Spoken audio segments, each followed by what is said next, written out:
Hello, everybody, and welcome into the Apples and Genos Fantasy Hockey Podcast. My name's Nate Niblink. I'm the creator of Apples and Genos, originator of the Zero G Draft Strategy, and in this podcast, Blake and I are going to talk about the biggest hot shots and have-nots of the last couple of weeks. Let's get it.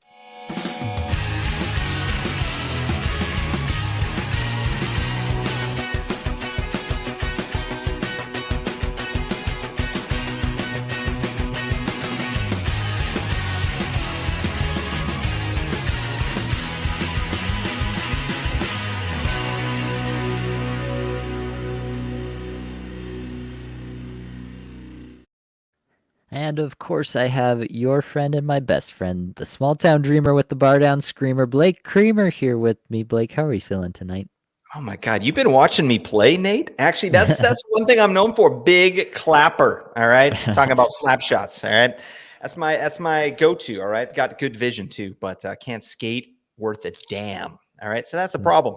But yeah, things are going good, man. It's a bittersweet today. We were talking offline, but we're going into the fantasy playoffs here. I've locked up 2 buys, which is great. I'm stoked on that. But I was also bounced from a keeper league that I'm in, a keeper points league, and I was kind of sneaking in. I thought I might make the playoffs there. I did a bunch of trades, pick swaps, and stuff like that. So I'm looking good for next year. But I was so close, but I got a bunch of injuries in the final week, and that's that. That's fantasy hockey. Oh God, we do all this work, and then these guys get injured. Jake, how you doing, man? I'm doing good. Yeah, my matchups went pretty well this week. I had one that I wish would have gone better. Had an outside shot at a third buy out of my 4 leagues, but secured the buy in Cupful, secured the buy in the Content Creators League. So I'm feeling good about that. And then the Patron League, I'm in the playoffs. I'll be starting this week. And then the Experts League that we're both in, we'll be kicking that off next week. And we got something to play for there. The consolation playoffs. Yeah, that's awesome. Actually matters for draft pick order for next year. So I'll be gaming those streams just as hard as all the other ones. That's for sure. But yeah, it's been like the playoffs are a little bit week to week, right? Like in any given week, a lot of stuff can happen, but to have got to this point and to have made the playoffs in the 3 spots where I thought it was possible at the beginning of the year, given the situation I had in the keeper league with no draft picks, I'm pretty happy with it overall, and I'm especially happy, playing against the other content creators and playing in the Cupful against some of the best competition I've ever personally played against to have come away with buys in both those spots. That feels pretty good. So yeah, I'm looking back on a good season at this point, and it'll probably get completely marred by how my team's doing the playoffs here in the next few weeks. But that's fantasy hockey, as we say. So Exactly. let's move over into newsies. People are not interested in my fantasy hockey teams. They want to know what the newsies are. Thanks, Blake. I appreciate that. That's what a good best friend would say. That's exactly right. Let's talk about Vince Dunn, though. Ramping up all nice activities, skating with the team still considered day-to-day with a UBI. No clear timeline there yet, which is unfortunate because Seattle is one of the few teams that has a really nice schedule this week, including that Monday off night tomorrow for us, probably today for people watching or listening to this. But yeah, you'll have to be a little bit more patient with Vince Dunn, unfortunately. The block party, Alec Martinez, activated off IR, so you can get him back into your lineups for Cats leagues especially. That's where Alec Martinez makes his hay, giving you a leg up in blocks every single week. Over in Calgary, Jacob Markstrom not skating yet. Dustin Wolf has looked pretty good, and could be a viable pickup for a little bit here. The odd part of Calgary's schedule is that they got the Monday here, and then they don't play again until Saturday. They have a Saturday-Sunday back-to-back to round out the week, so it's a bit of an odd schedule, but you might be able to make that work, so you can look Dustin Wolf's way if Markstrom continues to take some time to get back. There was all that, with the contract or with the trade rumors about Markstrom, and he didn't really want to be tossed around the way he was, and so maybe there's a little bit of an FU hidden in here somewhere from Markstrom, and he's What's that stand for? I can't say that on this family program. Okay. Oh my God, that's what an upstanding citizen you are, Nate. But yeah, maybe there's a little bit of something to that too. That could mean more time played for Dustin Wolf, but obviously that's just conjecture. Moving over to Arizona, which is also a team with a good schedule this week. They play Wednesday, Friday off nights, and then it's the Sunday, which is the lightest of the heavy nights. So, good chance you're getting a lot of games played out of those guys. But Nick Bukestad is out and being evaluated after being injured in their last game. And somebody else moved up to that top line. Who's that again, Blake? Don't you hate it how guys always leave the toilet seat up? That's it. That's the joke. It's McBain. Let's get silly. Right. Jack McBain up on the top line could be a deep league option The if you're deep. streaming Yotes. All right, over to Buffalo, and unfortunately, we have a fly in the ointment for one of the Zero-G Heroes of the Year, Ukko-Pekka Luukkonen. Devin Levi got recalled for the Sabres. I don't know what it means exactly. We've seen, like, I don't know, in Toronto, we've seen Toronto call up guys just to get a few days on the NHL pay list, on the payroll, and they get a big bump in paydays if they do Mhm. that. So I don't think that's what's going on, though, because Buffalo does open up this week with the Monday, Tuesday back to back right away. So I have to assume that if they're calling him up, they've got a reason for it. They're going to get him into one of these games here. And I have to wonder with Buffalo, like, does Buffalo have that much to play for? They're kind of clearly fading out of it. They had a chance, like, to They, turn some things they around, and still do. I mean, they're 5 points out. But I mean, well, yeah, I mean, you look at Detroit though. Detroit's stinky. Oh my God, they're just holding on to dear life. So 5 points out. I don't know, but yeah, it's a 5 points weird move, isn't it? out, but 3.3 or four teams that they got to jump, which Yeah. is usually the tougher part of that equation. So yeah, I'm wondering if things continue to go south for the Sabres, if they just decide that they want to get Levi some more NHL time, and UPL, despite how good he's been, kind of gets just less volume than we're used to, and that makes him much less fantasy useful. So keep an eye out on what they're doing with Levi in Buffalo. Lastly, in Anaheim, we got Radko Gudas and Mason McTavish both out for the Sunday game here today. So you're going to have to check status for those guys prior to their next game, which comes on Tuesday against Minnesota. And that is it for Newsies. Blake, are you ready for some hot shots? I'm ready, man. These guys are incendiary. Let's get to biz. Let's do it. Let's talk about some Chicago Blackhawks off the top. And any discussion of Chicago these days has to start with Connor Bedard. 4 goals, 6 assists, 10 points in his last 5 games, skating over 21 minutes a night. Fourth in the league in shot attempts per 60, despite skating that 21 plus minutes. Really terrific stuff from Bedard here, up to an 81 point pace on the season. And that's a little higher than I thought he'd get to. I'm not going to lie. So kudos to Connor Bedard. Does seem like he's even figuring things out to a greater extent late in the season, which is, in my mind, especially Mhm. for a rookie. You tend to see rookies fade late in the season because they haven't played the 82 game schedule. But Bedard seems to be getting better, and that's, in my mind, a sign of true greatness. I do think the kid is everything that was promised and a bag of chips, as we would say. Blake, Oh what are yeah. your thoughts on Bedard so far? I love it. I love this kid. It's exciting for the league. It's exciting for fantasy, right? And I think we all understand that this kid has a ton of headroom as well. Like even this Yeah. season, like if he had anybody to play with on the power play, like that's I mean, he's on an 81 point pace. He only has 3 power play goals on the year. What the hell? I mean, damn. He's playing with Nick Foligno out there, the Hulk. I mean, no, this makes no sense. So I am just beyond excited for this kid, what he's able to do, with this team. That's the part that is really impressive to me. So I'm excited for next year. And we were talking a little bit offline, but where do you see Bedard going in drafts next season? Like based on, I feel like he's going to be able to maintain this, till the end of the year. Maybe not the 10 points in 4 games, but yeah, point per game, easy, I think, for Bedard on the way out here. Where does he go in drafts next season? I think it depends a little bit on what Chicago does in the offseason, but I have to imagine they're going to use some of that cap space that they've got. I think they're second most in the league in cap space going into next year.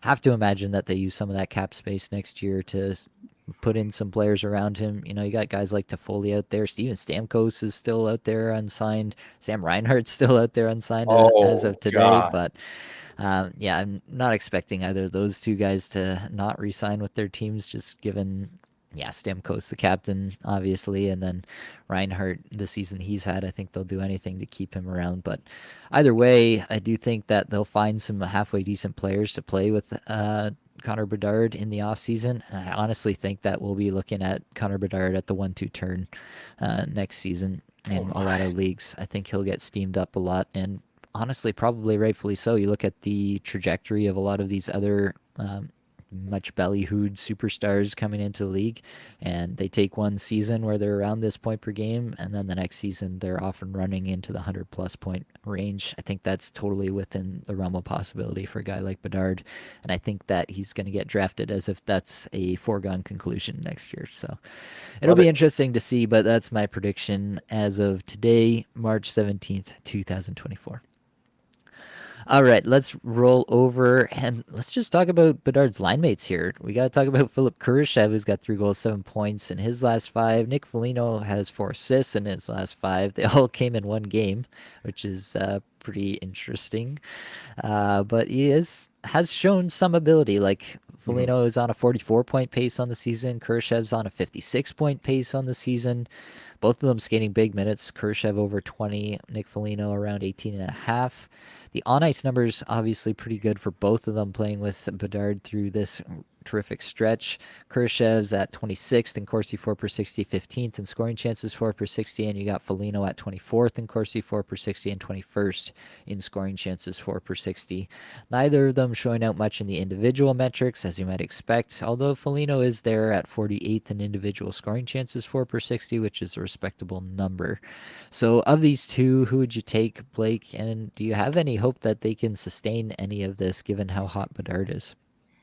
Um, no, I mean, I feel confident with Bedard, but these two guys, no, not really. And they had Tyler Johnson up on the top line with Bedard today. Mhm. So, I mean, the deployment's not exactly rock solid either with these guys, right? They're kind of throwing in a blender here and there. But I mean, Nick Foligno, first off, category leagues, yeah, this guy's a beefer, no question. He's getting power play time, and yeah, 44-point pace. That's pretty damn nice for a guy that has no business playing with a guy like Connor Bedard. It makes no sense. But Foligno seems like a beauty too. I've seen some mic'd up moments with him and Bedard, and I'm actually a fan of the player.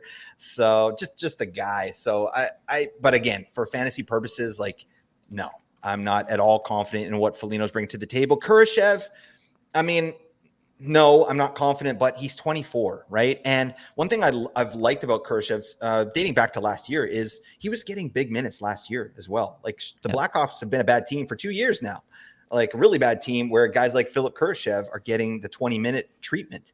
And just the fact that the coach puts him out there for 20 minutes, like, that says something about this player. Like, maybe he turns into a guy like JT Compher. I don't even know his profile, so I'm not comparing them directly, but like a guy that gets out there for big minutes, but the metrics are stinky, and maybe he gets some power play time. Like, I can see Kurashev as like a 50-point guy, throughout his career, maybe one of those type of guys, like a middle six player. But on this team here, yeah, I think Kurashev has a better chance of staying with Bedard rest of Right. season. And that right there is going to tip the scales to me for Kurashev. Plus, he's a young buck. So I like that. Yep. Yeah, I think that's a fair assessment of what's going on there. Obviously, Foligno does give you a little bit more in the bangers categories if you're in a bangers cats, so you can look that way. But yeah, it was Foligno, for everyone's information, who was bumped off in favor of Tyler Johnson in that game. So be on the lookout for that as well if you are thinking about it there. We got to move over to Arizona. We got to talk about our boy Nicky Schmaltz Oh, yeah. finally doing I something. know. Just 1 goal, but 7 assists for 8 points in his last five. About 17:45 average time on ice through that stretch. Underlying metrics not that great. 235 in shots per 60, 307 individual scoring chances 4 per 60, 182 Corsi 4 per 60, 132 scoring chances 4 per 60. Now on a 24-goal, 61-point pace. Yeah, what are we thinking of Mr. Nick Schmaltz at this point, Mr. Blake?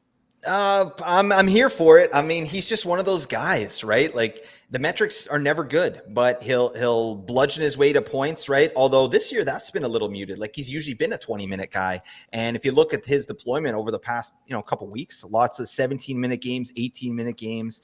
Stuff like that. So it's not a slam dunk by any means, but this guy should be on a roster. There's no question. This is a prime example of a guy that's going right now and should be rostered right now.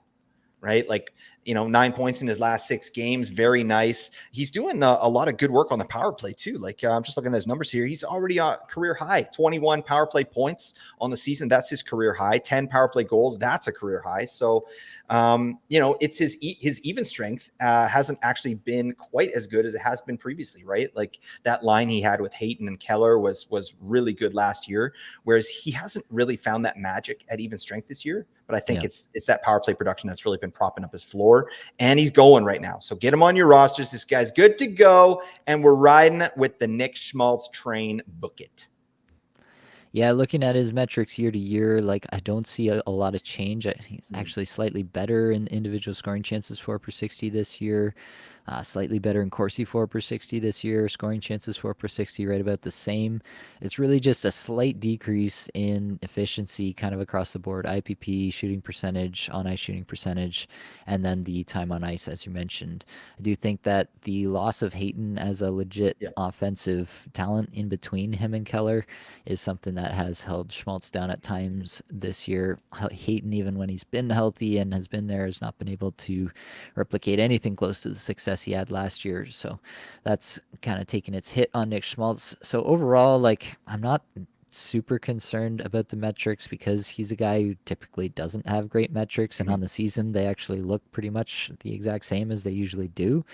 It's just the efficiency and whether he can actually get better efficiency consistently from here on out, because that's what he needs to do to keep up the point pace. I think that, like, regardless, the schedule is kind of dictating this for me Yeah. right now, especially looking ahead this week. As I mentioned, Arizona, Wednesday, Friday off nights, and then Sunday is the lightest of the heavy nights. So Schmaltz is a really good option for next week already. And so I think you're probably looking at him for that reason. And then, yeah, looking ahead even beyond that, if he stays on your lineup beyond then you're looking at a 3-game 0 off night week. And then you're starting to reevaluate things at that point. But I love Nick Schmaltz for the week upcoming. Just trying to stay in the flames there with him. So let's talk about another player who's obviously been hot as well. Jake DeBrusk, 3 goals, 7 points in his last 5, 60.5 minutes average time on ice. 24th in the league in shots per 60, 5th in individual scoring chances for per 60 over that 5-game stretch. 22nd in on ice scoring chances for per 60 as well. So some really good underlying metrics for DeBrusk. He's had a bit of a tough season, now up to Mhm. 21 goals, 44-point pace. I thought that he was going to do better than that. I think you did as well, Blake. But talk to me about DeBrusk, what you're seeing right now. Do you think that he can hang on to, maybe not 7 points every 5 games, but do you think he can be a valuable piece in the fantasy playoffs for some fantasy managers here? Yeah, of course. Top 6 and chance to get on power play 1. Like he's been there very recently, right? It's him and Zaka are kind of switching spots there on power play 1 and 2. So, he was off power play 1 last game, but who's to say he doesn't get back on it here in the next couple games? That's totally within the realm of possibilities. But yeah, something this season that I wasn't expecting with Jake DeBrusk is his shot count. Shots to goal per 60 to go down the way it has, right? Yeah. It's just that was something that was fairly consistent with him, like even in limited ice time, right? But actually, now that I'm looking at his metrics, it wasn't fairly consistent. Last season, it was consistent at like just his basic numbers. He was averaging 3 shots a game, Mhm. but this season it's back down to 2.3, which is kind of average for him. So it could be that last season was the outlier, but I really thought that he took a step. And when they cleared out a bunch of pieces there in Boston, I thought that DeBrusk was going to be one of the main benefactors there. And it just hasn't really worked out that way. That said, I mean, like you said, like he's in the flames right now. And I think this is something that could be sustainable rest of the season, right? The player's feeling good. He's figured it out. It looks almost like the tale of 2 seasons, or he wasn't really being prioritized early on, and now he's getting the job done, right? Not to mention this guy is great in category leagues, hits and blocks pretty well for a forward, especially this year. And yeah, if he gets power play 1 with any consistency, this guy's a tank. He's good to go. So I think with the schedule too, I mean, Nate, you were talking about this, but I think it's week 24. Boston has, a Tuesday, Wednesday back to back, which, this guy could be absolutely viable in there, and you can assess after that. I think he could be rostered for this week upcoming as well. So I don't know. Where are you at with DeBrusk, and what are you doing with him, Nate? Yeah, I don't know if DeBrusk is somebody that you're picking up for this week because he does have that 3 game 0 off night schedule. So that's going to be tough to fit in unless you got a bunch of open spots. But it's hard to argue with what he's been able to put out Mhm. in terms of his production as of late. Underlying metrics looking really good. Yeah, it was for week 24. So in a couple of those spots where I have a buy, I'm looking at Jake DeBrusk and wondering should I be looking at this a little closer because they're just a heads up to everybody. Week 24 is one of the worst streaming weeks of all time, and you're gonna have to pull a rabbit out of your hat to get any kind of games played out of your streaming spots. So I'm looking at DeBrusque. I have an open spot on the Tuesday on one team.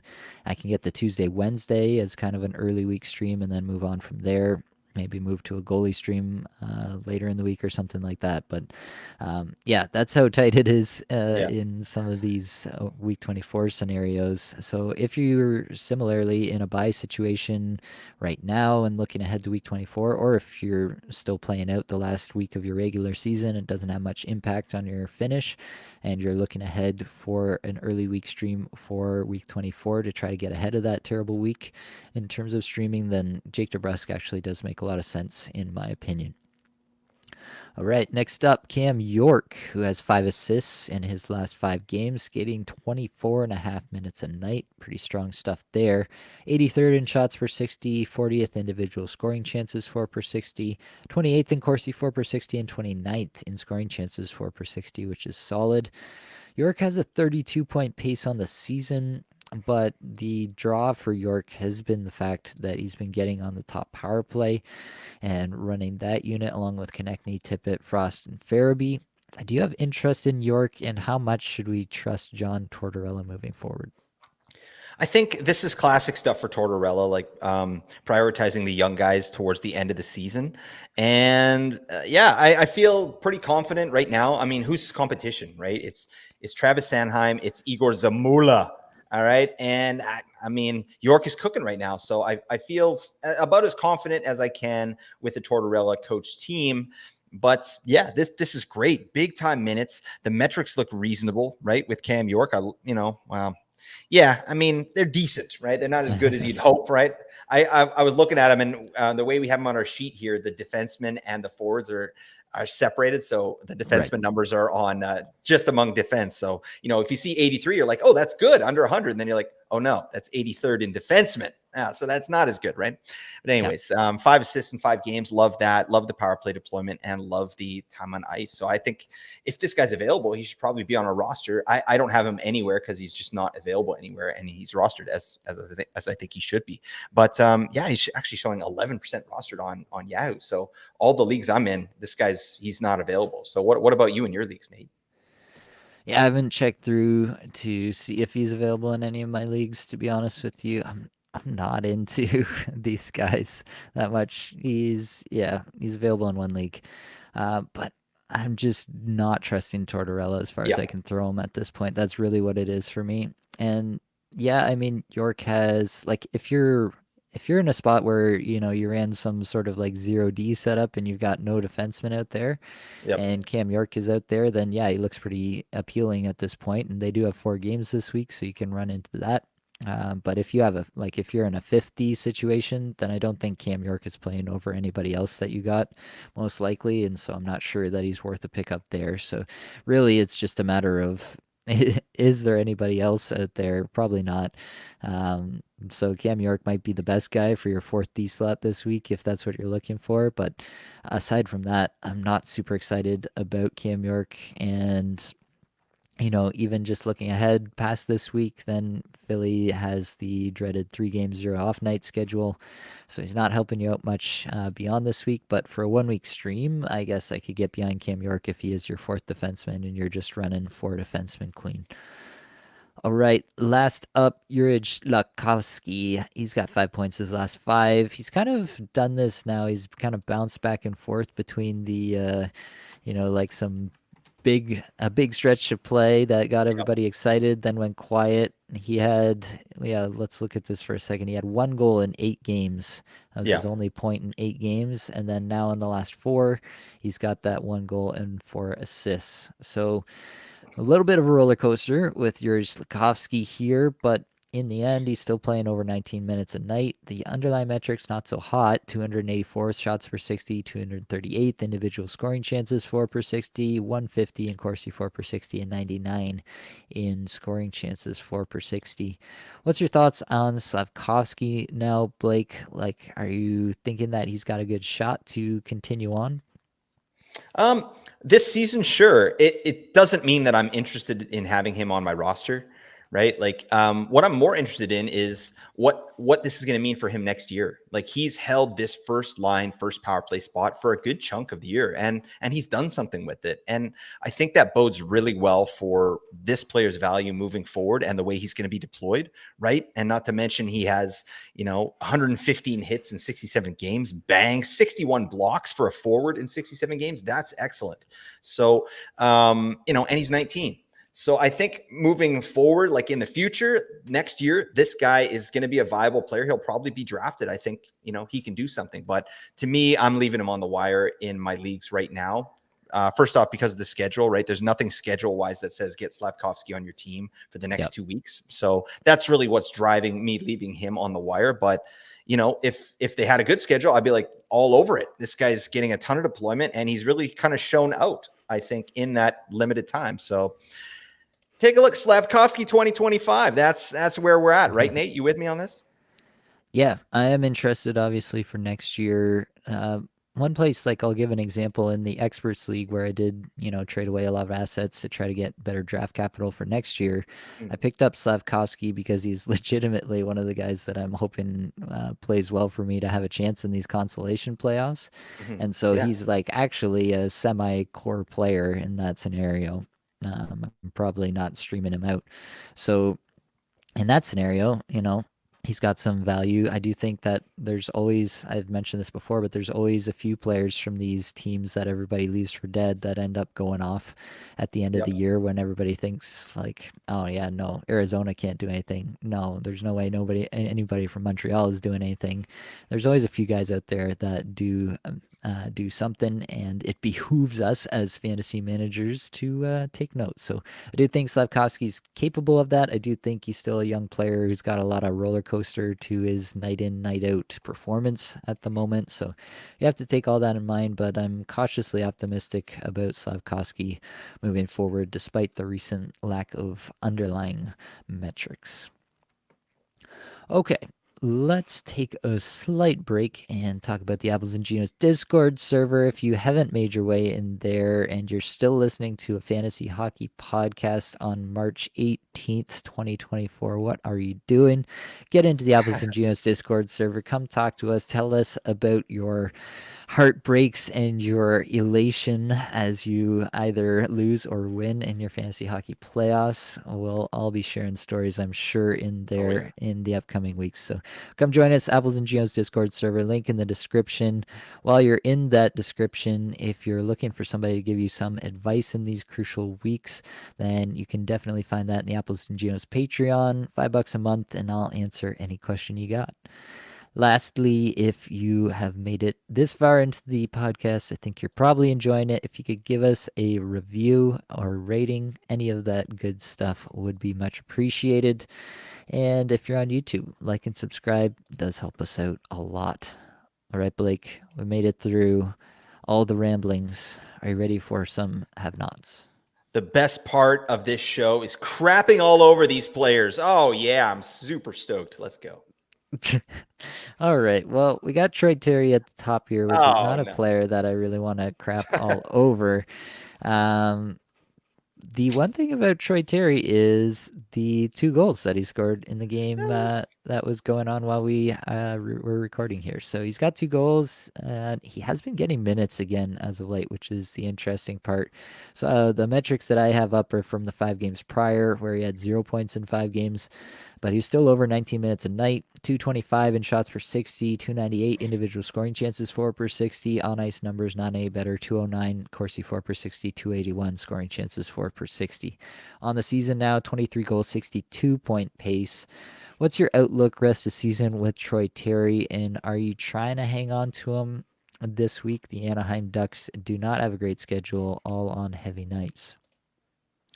Yeah, it sucks. Like this guy, I think, is going to be a casualty of schedule, really, and then the team he's playing on. Like, they Mason McTavish is out. Like Leo Carlson, we don't know what's going on with him. Yeah, he played the game tonight, so that's nice. But is he going to have more games off? Like, I think they're just kind of limping to the finish line, right? And Troy Terry's out there, playing big minutes because there's no one else, right? So I'm not super confident in what Terry's doing right now, and obviously, 0 points in 5 games before the couple goals tonight. That show ain't no good, right? But again, with these old statistics here, he was on a 62-point pace, which is still decent. I mean, obviously a very viable player. We've been talking about this guy all season, that he should probably be on a roster. And I think he massively underachieved this year, right? But we did have a new coach in there. They prioritized other players like Mason McTavish, like Frank Vetrano over Troy Terry at certain times. So it'll be interesting next season. This guy might be a guy who gets drafted really late, like in the 200s, and maybe pops for like a 70-point season. I could see that happening with Troy Terry, but it's going to take big minutes. I think he's going to need that 19, 20 minutes every night and power play one, right? Which he didn't always have this year. So long story short, yeah, I don't think, like, at least for week 23, Troy Terry, if you have to drop someone, I think that's a guy you could probably get off of. For week 24, Anaheim does have 4 games with 1 off night, right? But that off night is the Sunday, the 31st of March. So you're going to have to hold Troy Terry through another 3 games where he might not be making your lineup. So that's kind of where I'm at with that. But overall on the player, it's a must roster player, but for schedule, no, I think you could probably drop him. Yeah, I think that's fair. I do like Troy Terry. I think he's a better player than he's shown this year. I Yep. think, yeah, even Zegras being out for a lot of the Yeah, year has Zegras hurt too. him. Like, he's had some connections at different times with different players like Leo Carlson, Alex Killorn even. But yeah, it's definitely been a revolving door around Troy Terry, and he's had a rough start to the season, then come on in a big way.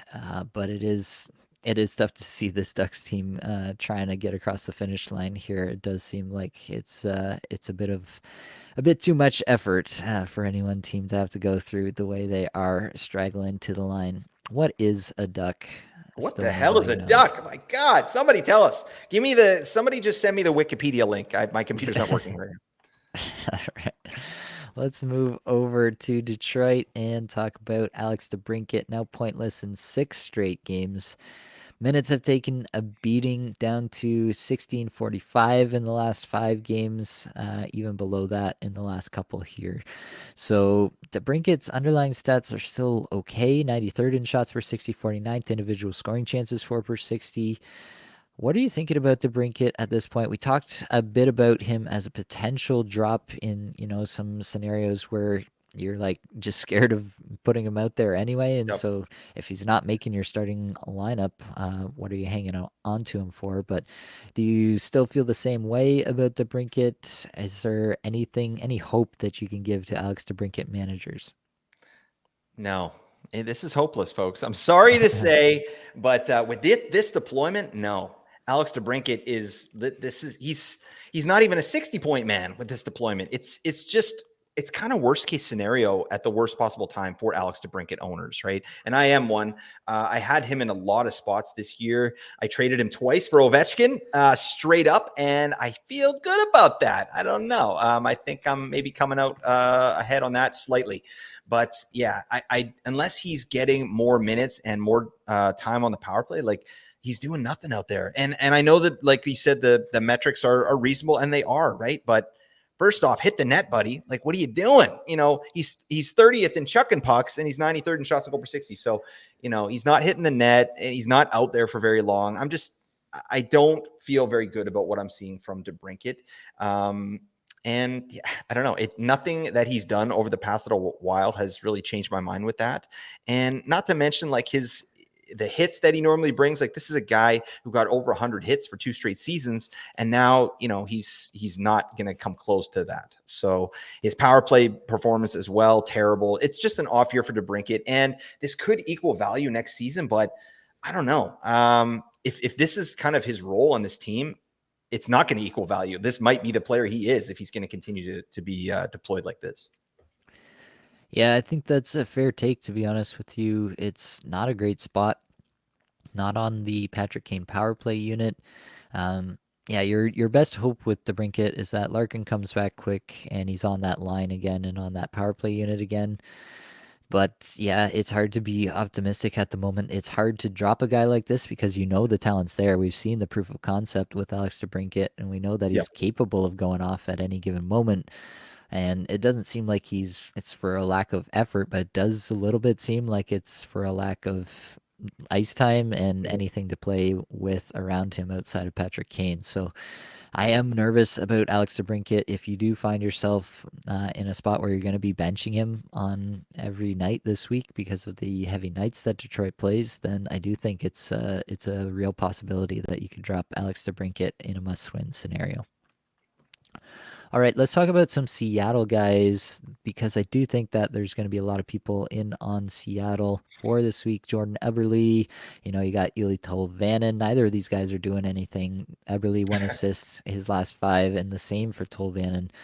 So Eberle is the one that interests me mostly because of the fact that he's played almost 20 minutes a night the last Yep. 5 games. Underlying metrics, I mean, Everly's always been a little bit more of an efficiency guy than a, extreme shot generator or anything like that. But 139th in shots per 60 is about as good as you should expect from Jordan Eberle. But 328th in individual scoring chances, 4 per 60 is not a great number. 265 Corsi, 4 per 60, 335 on ice scoring chances, 4 per 60. And I mean, he's playing with Jared McCann, Matty Beniers at even strength. He's playing with McCann, Tolvanen, Beniers at on the power play. Like, that should be better. That's a little bit concerning for sure. Over to Tolvanen, 110th in shots per 60, 257 individual scoring chances, 4 per 60, and similarly 224 in Corsi, 4 per 60, 281 in scoring chances, 4 per 60. Skating 16 minutes a night is Tolvanen with Bjorkstrand and Gord at even strength. So, of the two, who are you taking? What do you think of the situation? Are you willing to take the bet just because the streaming schedule is not that great and Seattle is sitting here with the 4-game, 2-off night schedule, including the Sunday heavy night, which you might be able to work in as well? What's your take here, Blake? Well, my take is, Nate. Yeah, it's probably Eberle. Like, neither of these feel good, right? Because yeah, they're just like, we're looking at donuts here. This stinks, right? But I mean, they have 4 games and 2 off nights next week. We have to be rostering some Seattle players, so we have to start prioritizing what we're looking at here. And that's like, we're looking at deployment, we're looking at opportunity, and we're looking at metrics, right? And metrics went out the window with these 2 players. Like, things aren't looking super good there. Eberle is getting 20 minutes a night, 21 minutes in 2 straight games. That's huge, right? Especially on this team. And then, 2 games before that, he was sitting at 19 and a half minutes, basically. So he's getting prioritized. He's not doing a damn thing with it, but I mean, he's getting all the power play time as well. So I think if anyone is going to bust out of this little funk, the first guy I think is going to be Eberle, no question to me.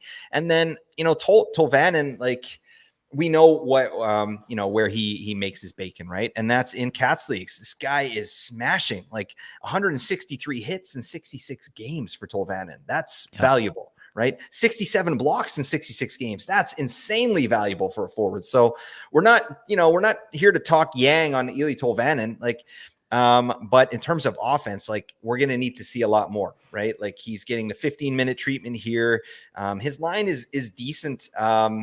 In terms of like tilting the ice a little bit at certain times this year. I haven't looked into it recently, but that line is a good, middle 6 line for just getting some momentum back for the team. But the problem with Seattle is too, like, they're out of it. They have no chance at making the playoffs, making the wild card. So what are we going to see here from the next little bit? Are they going to be putting the lines in a blender? Are they going to be throwing out, prioritizing different guys? Like, Seattle doesn't have anything to play for. So I don't know. I would take Eberle first, then Tolvanen, but it's not going to feel good, but you kind of have to do it, right? So is that sort of the way you see it as well, Nate?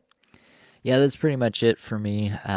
Yeah, Bangers Cats and Tolvanen obviously has a lot more appeal because of what he brings in the peripheral situations, and you can hope for a little bit of a hot streak in terms of the points. 42-point pace now on the season for Tolvanen, 49 for Eberle for context. Yeah, in terms of point scoring, I would take Eberle, and then yeah, maybe in a Bangers Cats, you might lean back Tolvanen's way, but it's going to be a little bit of a hold your nose and do it situation Yeah. either way. Another hold your nose situation is Dylan Strome currently in Washington. He has points in none of his last 4 games. Prior to that, he'd been on a point per game pace since like before Christmas, I think. But yeah, in the last 4 games, it's not been good. But that's why he's going to rebound just in time for my streamer of the week in the death match that we have this week, Blake. He's going to bring me back. I have full confidence in Dylan Strum, despite the fact that he is 206th in shots per 60 in the last 5 games, 285th in individual scoring chances, 4 per 60, 141 in Corsi, 4 per 60, and 121 in scoring chances, 4 per 60. What are you seeing from Strom? Obviously, still on the top line, but they've been moving those 5v5 lines around. Is that of concern to you? Yeah, absolutely. I mean, his deployment is the biggest concern for me because, yeah, all season, again, this is another guy kind of like Nick Schmaltz, right? Like he just does it. Yeah. He just gets it done, but the metrics never really show out. But like if you look at his last couple games here, like just under 15 minutes he played against Vancouver in a win, right? A close win.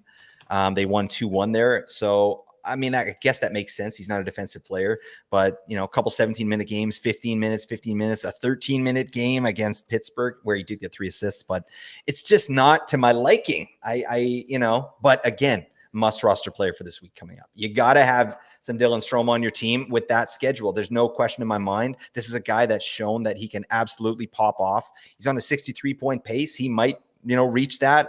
That wouldn't surprise me.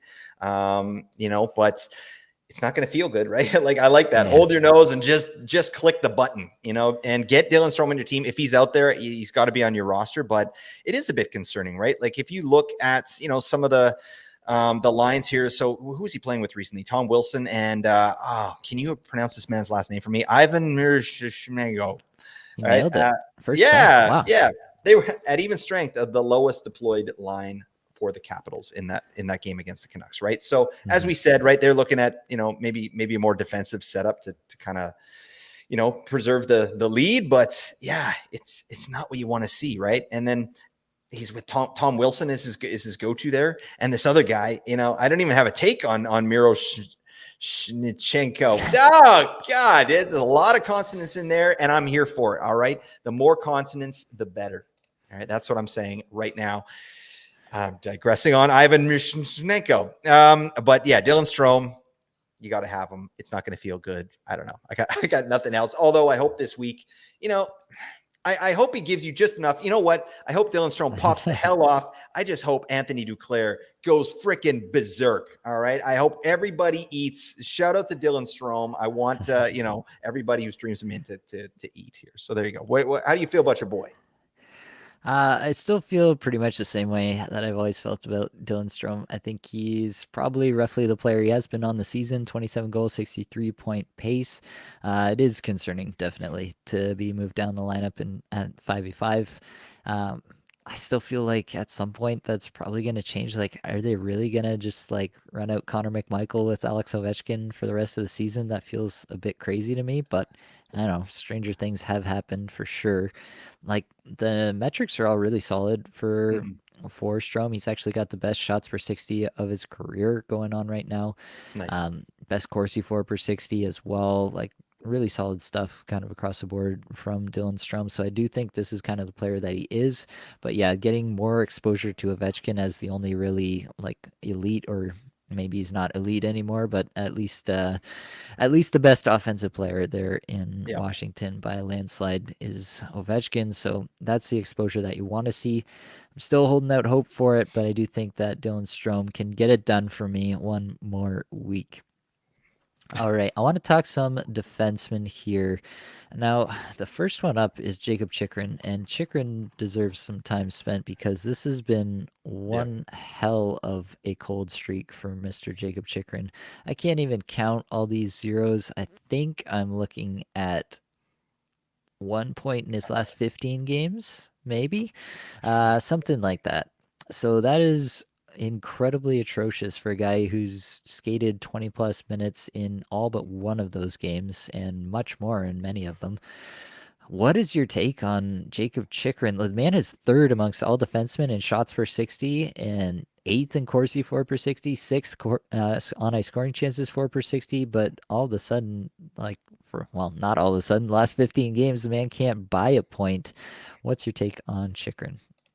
It's rough. I can't lie about that. I have him in 3 spots and I've held through this time, right? Like this is shades of Brandon Montour, but the difference is the Panthers are a good team, Yeah. right? Like, Ottawa stinks and it's not getting any better, right?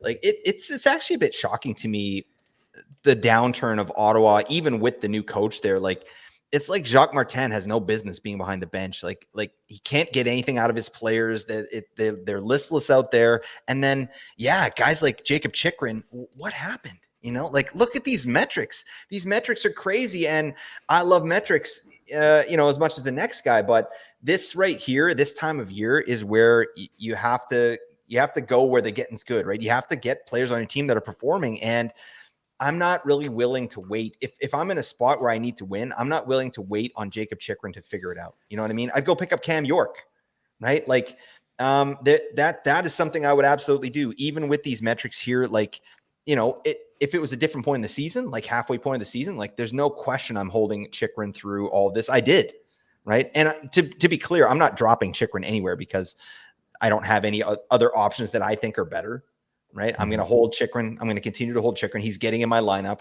right? But it stinks. But yeah, I mean, you got to look at some options out there and maybe pick up the hot hand, right?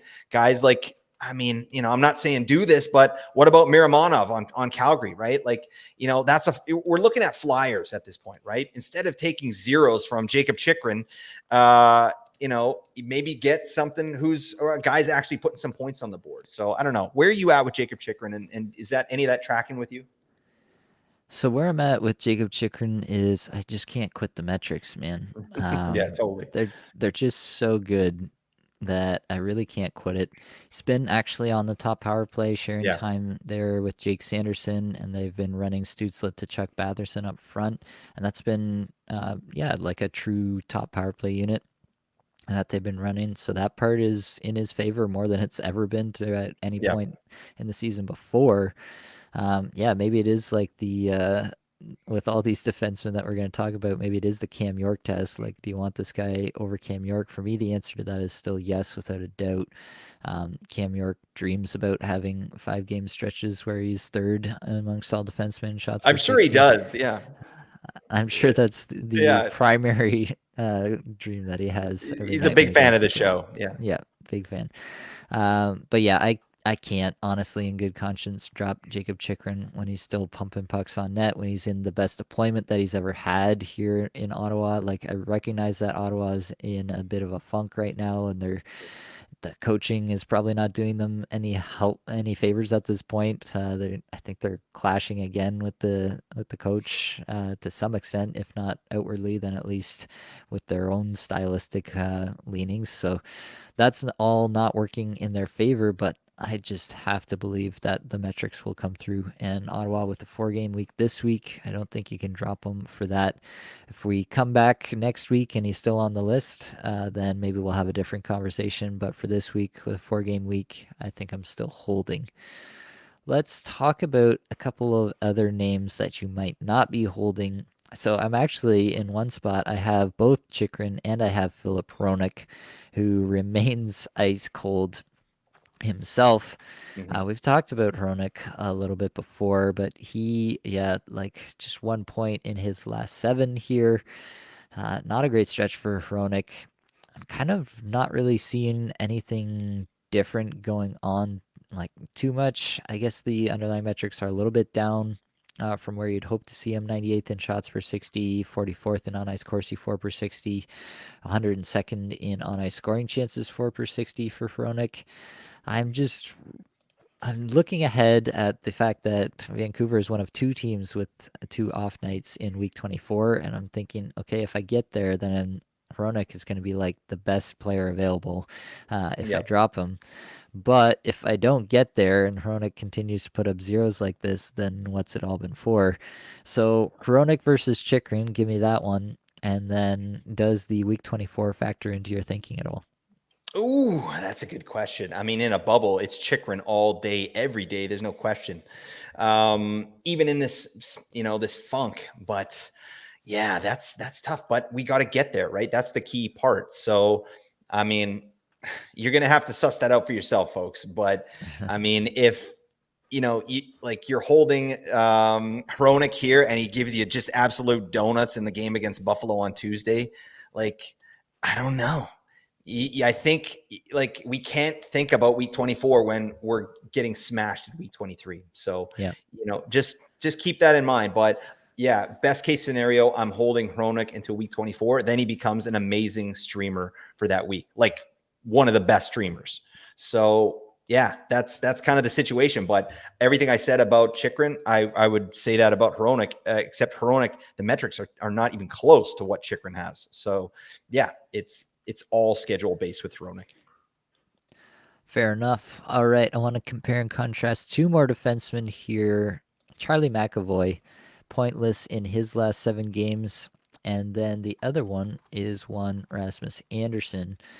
And Rasmus Anderson has not been doing a whole heck of a lot either. He's pointless in his last 6. Underlying metrics for both these guys pretty atrocious, kind of across the board. The best metric is, in Boston, you got Charlie McAvoy 22nd in on ice scoring chances 4 per 60, which is a good number, down to 54th in on ice Corsi 4 per 60. His individual metrics are worse than Anderson's, but Anderson's on ice numbers are worse than McAvoy's. That's probably just a function of the fact that Anderson is not getting top power play and McAvoy is at the moment. McAvoy is getting over 23 and a half minutes a night, Anderson getting over 22 and a half minutes a night. So they're playing the heck out of both these guys still, but the numbers have not been there for quite some time, a couple of weeks at this point for both of these guys. Who are you taking in standard points? I think in most spots you're taking McAvoy just for hits, which is something that McAvoy's typically done. If you're in a Bangers Cats scenario, although McAvoy hasn't thrown a hit in his last 2 games either. Before What that, are he you was throwing doing, hits. Charlie? I think in Bangers Cats, I'm still taking McAvoy pretty comfortably, but is it a question between the two in a point setup? Are you considering dropping either, both of these players, Blake? Not a question to me. McAvoy is the clear winner of those two. And yeah, I am considering dropping Rasmus Anderson, right? I'm just like Calgary has been doing some decent work here. Putting together some good wins, some good play, right? But this guy, even with Noah Hannafin out now, he's still not getting power play 1. That's they're obviously going a different way. They want to see what they have in Miramonov. So they're giving him the keys, at least for now. And that could be something that Anderson does take back at some point of the year. So, keep that in mind, but we can't wait for that. He's not getting it currently. And this kid Miramonov is getting over 20 minutes a night. So we just have to kind of look at it for what it is at this point of the season. So yeah, I'm definitely taking McAvoy. He's power play 1. That's not going anywhere. He's just in a funk, right? He's in a cold stretch here, but I really feel like that should pop back up. He's on a 56-point pace. I think that's reasonable. If he paces for that, that would not surprise me at all. Deployment is great. That said, schedule-wise too, like Calgary has an off night. They're one of 4 teams that play on the Monday in week 23. So if you're looking at dropping Rasmus Anderson, maybe you want to hold off until after the Monday, right? And then you can make some moves. You can jump on a team. It's still slim pick in there, but you can maybe jump on a team that has more games, like Carolina starts their 4 games on Tuesday, but it all depends where you can get these players in. So take it for what it's worth. But what are you doing? Was it a clear McAvoy for you, Nate? Yeah, it's clearly McAvoy for me. I just can't get past the deployment. And I do think that the player's just a better caliber player overall, and the top power play is cemented there, in my opinion. So I'll take that. I'm not considering McAvoy, dropping McAvoy in any spot where I have him. Anderson, I am definitely considering dropping him even in 14 team leagues. Like, if he's not on the top power play, then your best case scenario is that he's like a 40 point ish player with minimal peripherals. Like, he's not that dude for me. So I am definitely considering dropping Anderson for the fantasy playoffs if I do have him. All right, let's get over to another segment. Let's talk under the hood with one Mr. Alex Nylander, the other Nylander. Last 10 games before today's game, 1701 average time on ice, fifth in shots per 60, 18th in individual scoring chances, 4 per 60, second in on ice Corsi, 4 per 60, 13th in on ice scoring chances, 4 per 60. Blake, what do we make of Alex Nylander finally making an impression on the league after bouncing around from team to team to team? Do you think there's anything to these metrics being so good? Um, he's a talented offensive player. I think that's always been known for this type of player, but he's never gotten any kind of opportunity whatsoever. Like his highest ice time ever prior to this season was his that's like 3 games. No, he's playing like 12 minutes a night basically for 3 straight seasons. So he's never got an opportunity to play with anyone offensive, to do anything offensive, right? He's kind of just been a journeyman at age 26, which is so strange. But yeah, I mean, this is a nice story end of season, but look at all the players that are injured in Columbus. Just look at what's going on there in Columbus, right? Like it's not a great situation. This guy's, filling a hole, giggity, for the team right now. So it just, strike while the iron's hot. I think this guy can absolutely be rostered if you're looking at getting a Columbus player, but does this translate into any kind of production, or is he this player next year? I don't think so. I mean, I don't think we'll be talking about Nylander too much next year. Maybe I don't even know if he's under contract right now or like what his contract situation is, if he'll even be with Columbus next year. If he is, maybe we see like a middle six role, but we got so many studs there on Columbus that were just, stifled by Pascal Vincent, this King Dingus of head coach there. So I mean, are they going to put him out there over some of these Russian beauties there on Columbus? I don't know. So it's nice to see. I think he's rosterable right now, but I don't see it continuing past this season. What about you, Nate? Yeah, I mean, it's hard to predict that a guy is going to absolutely take the league by storm after a 12-game sample with Columbus here. Nylander is up after this year playing, I think that's league minimum now, 775,000 a year. It's close to league minimum if it's I not, take but that. yeah, I mean, I would too, but Yeah, help me out. he's been earning it as of late, Yeah, that's for sure. absolutely. Some really good numbers here. I mean, it's a little bit of a proof of concept to me for him to keep this up for over a 10-game stretch and in some decent minutes as well. Basically, he's just progressed up and up the Columbus lineup, and he's produced at every stop along the way, and the underlying metrics have been terrific all the way up as well. So that part gives me some interest in the player as a whole. I don't know that he's got a lot of significance for the fantasy playoffs here. Columbus has 3 games with 1 off night this week, and then 3 games, 0 off nights next week. So I don't know if Nylander is really cracking your lineup in a lot of these scenarios to a point where he's like somebody that you're going out to pick up right now. But overall, I'm a little bit interested in what Nylander's been able to put on here. And at the very least, I'm going to be watching where he goes next year. I mean, honestly, I'd like to see him go to a team that doesn't have a lot of offensive talent and Yeah, see if he go over can to find. Chicago. Yeah, exactly. If he went over to Chicago and found himself alongside Connor Bedard and on the top power play over there next year, like, I don't know, we could be looking at something. I'm just saying that this is a sustained stretch of play at a very, very high level. Not just a high level, but a very, very high level. And that means something to me. So regardless, like, I mean, even if he's in the same situation next year where, some guys get injured on a team and he's thrust into action, I'll be a lot quicker on the trigger finger Yeah, with Alex Nylander because of this stretch. it's a good data point. For sure. Let's move over to move of the week. Blake, what do you got? Nothing groundbreaking here, but just a little tinkering I did in one of the leagues where I have a buy. Swapped out to me, a clearly better player with better opportunity for a lesser player with a better schedule. So I had Brock Faber, who's still quarterback in power play one there in Minnesota. They're still playing reasonably. They lost their last game, unfortunately, but they're clinging on to life. And yeah, Faber's still playing a bunch, but metrics are not great. I traded him for swapped him out for the Power Glove. Oh yeah, the Power Glove. Oh, and Power, because Buffalo has that sweet, sweet 2 off nights in week 24, which is going to be my first week of the playoffs. So yeah, it's just a simple tinker move, but I feel that Faber is the better player currently right now. So I dropped him and picked up a player where I'm actually going to get him into games. And I felt pretty good about that. I felt good about myself. So I don't know. You feel good about that, Nate? It really does seem like you're really trying to feel good about yourself here, Yeah, but yeah. Come on, just help me out. I have very low self-esteem. I need some validation. all right. I'm not sure how much I can help you out with that, but I All do right, think that the that's fine. move is valid. Yeah, for week 24, if you're looking ahead to week 24, you need to pull out all the stops to try to figure out how to get some off nights that week because you are going to be benching players a lot in week 24. So don't mind that. For myself, just a word to the wise, maybe a word to anybody who's still playing the last week of the regular season this week before heading into playoffs. Thought I was sitting pretty for both of the buys that I mentioned at the top of the show. It was, 2 lower rated teams that I was playing out of the playoff hunt.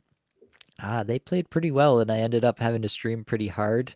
I used up all my ads by Friday, which is not usually a place I like to be in. But to be honest, it's worth it all to secure and ensure that buy. Um, so that's really something that I think that a lot of managers need to take seriously. Like they'll see that they're sitting in second or something. They'll be like, yeah, I'm sitting pretty. I don't need to worry too much. They'll take the foot off the gas pedal. A bad team will get hot for that week and they'll beat you. And then you're like, wait, I didn't get the buy. What happened? So Yeah. you need to, yeah, keep the foot on the gas pedal and make sure you secure that buy because when you have that buy, it really does set you up. You have a whole week to make ads, to pick up players that are dropped by teams desperate to, get an extra game played to win their week. There's just so much that you can get done with a buy. So make sure that you get your buys. It is absolutely worth it. In that other league that I mentioned that I thought I could maybe have an outside shot at getting the buy, I was in third, but the way that the matchups shaped up, there was no way to catch second place. So I looked ahead with the last ad and I grabbed the Washington streamer early with my last ad of the week. So that's another way to look at it. If you are in contention, if your last ad of the week is not going to help you out, then do make sure that you're setting yourself up for playoffs here. All right. Last up, we need to recap the head to head stream deathmatch, which we do have some unfortunate Recap news. away. Yeah. Yeah, we do have some unfortunate news. Blake, everybody's villain, has taken the W this week with Alexis Lafreniere, 17.25 points to my Quentin Byfield's 12.75 points. Lafreniere's goal today was the difference. So You didn't need to tell him that, but that's fine. you do Okay. take it home. That's 11 to 10 for Blake on the season. So kudos to you, my good sir. This week, as we mentioned, we got my Dylan Strome versus Blake's Anthony Duclair. Stromer's going to take it home for me, even things back up. I have no doubt. But Blake, what do you have to say for yourself? Do you have any gloating in you? Word to Big Bird. Oh yeah. Oh my God. It was never in doubt. You know that, Nate. All right, come on. That's fine. This one right here, I'm excited. Duclair, he's getting power play one, Nate. All right. You nervous? Maybe. All Never any nerves. right. Just Okay. nervous All right. steel over here. Okay. That's fine. All right. Well, that's all we've got for the episode. Hopefully, it brought you some value. I hope you get a little bit better at fantasy hockey today. All the advanced stats you heard today came from Natural Stat Trick, which is a terrific free resource. Oh. Many thanks to the band there for supplying the music for the podcast. Be sure to check out their Spotify as well. That's it, folks. Much love.